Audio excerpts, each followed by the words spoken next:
नमस्कार विद्यार्थी मित्रांनो, आज आपण एका नवीन टॉपिक विषयी डिस्कशन करणार आहोत। या टॉपिक मध्ये आपण कोएफिशिएंट ऑफ रेस्टिट्यूशन म्हणजे ई याची value head on elastic collision असेल तर काय असेल हे आपण कॅल्क्युलेट करणार आहोत।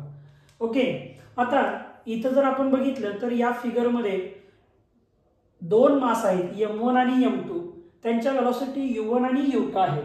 हे बिफोर कोलिजन आहे। ज्यावेळेला या दोघांचं कोलिजन होईल आणि कोलिजन झाल्यानंतर ते दोघे एकमेकांपासून सेपरेट होणार आहेत, मग त्याच्यानंतर त्याची वेलोसिटी v1 आहे आणि m2 ची वेलोसिटी v2 आहे।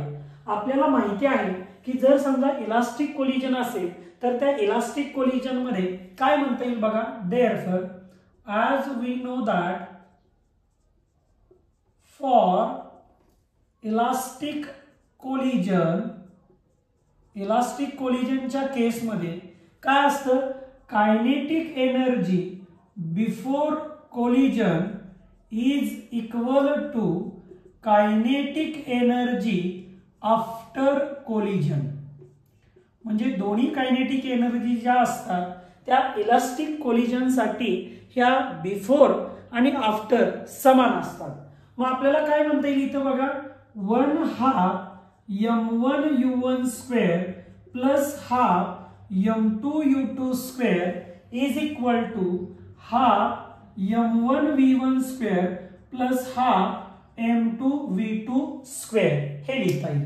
आता यामध्ये जर आपण बघितलं तर हाफ हाफ हाफ हाफ हे सगळीकडचं कॅन्सल होईल, म्हणजे इथं सगळीकडचे जे हाफ आहेत हे या ठिकाणी कॅन्सल झाले।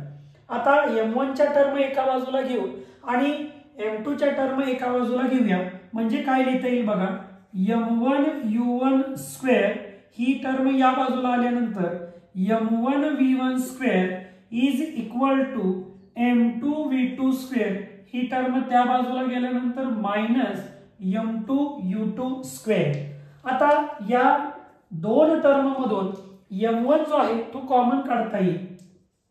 m1 into bracket u1 square minus v1 square is equal to m2 into bracket v2 square minus u2 square. म्हणजे इथं आपल्याला हे एक रिलेशन बघायला भेटेल। या रिलेशनला, या इक्वेशनला आपण नंबर 1 देऊया। आता जसं आपल्याला इलास्टिक कोलिजन मध्ये हे माहिती आहे त्याच पद्धतीने मोमेंटमच्या बाबतीमध्ये पण आपण लिहू शकतो की initial momentum is equal to final momentum. Therefore as p initial is equal to p final, दोन्ही मोमेंटम जे असणार आहेत तेही सेम असतील।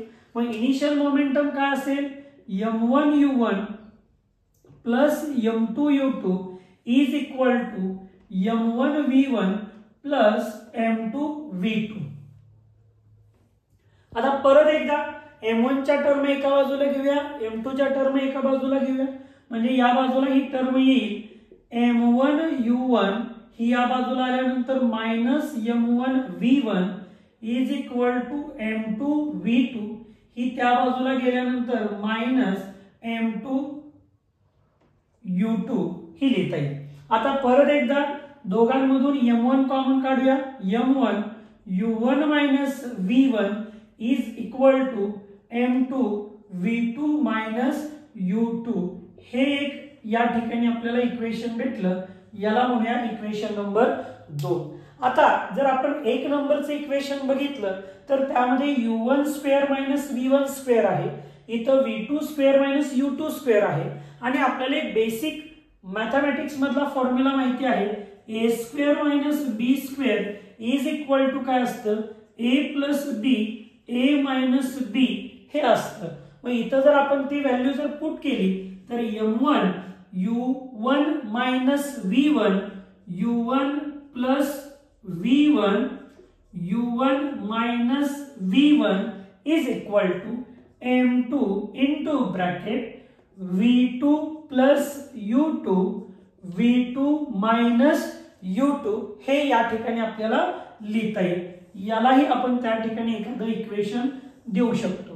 आता या इक्वेशन मध्ये जर बघितलं आणि या इक्वेशन कडे जर बघितलं, याला आपण समजा या ठिकाणी इक्वेशन नंबर 2 म्हणूया, याला इक्वेशन नंबर आपण 3 म्हणूया. आता इक्वेशन 2 आणि इक्वेशन 3 जर कंपेअर केलं तर बघा m1 u1 मायनस v1 या टर्म इज इक्वल टू आहे कुणाशी m2 v2 मायनस u2 शी. म्हणजे थोडक्यात इथं आपल्याला काय लिहिता येईल ही m1 u1 मायनस v1 ही टर्म इकडे असणाऱ्या m2 v2 मायनस u2 ला कॅन्सल होईल. मग इथं राहणार काय आहे बघा u1 प्लस v1. मग इथं आपण असं म्हणूया therefore comparing equation 2 and 3 we get आपल्याला काय मिळालं बघा इथं u1 plus v1 is equal to v2 plus u2. Okay. आता v च्या टर्म एका बाजूला घेऊयात आणि u च्या टर्म एका बाजूला घेऊयात. म्हणजेच काय लिहिता येईल देअरफॉर बघा काय लिहिता येईल आपल्याला u1 minus u2 is equal to v2 minus v1. आता ह्या दोन्ही टर्म सेम आहेत. हेच मी असं लिहितो u1 किंवा v2 मायनस v1 ही या बाजूला गेले u1 minus u2 is equal to इथं शिल्लक काय राहणार आहे 1 राहणार आहे. आणि आपल्याला माहिती आहे की कोएफिशिएंट ऑफ रेस्टिट्यूशन म्हणजे काय आहे तर relative velocity of separation divided by relative velocity of approach. म्हणजे इथं u1 आणि u2 ह्या रिलेटिव्ह वेलोसिटी ऑफ अप्रोच आहे आणि v2 मायनस v1 ह्या रिलेटिव्ह वेलोसिटी ऑफ त्या ठिकाणी सेपरेशन आहे. आणि या दोघांची व्हॅल्यू किती आलेली आहे 1.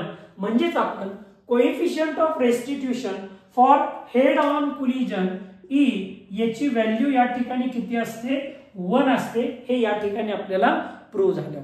ओके. तर अशाच नवनवीन व्हिडिओसाठी आमच्या चॅनलला लाईक करा, शेअर करा आणि सबस्क्राईब करायला विसरू नका. धन्यवाद.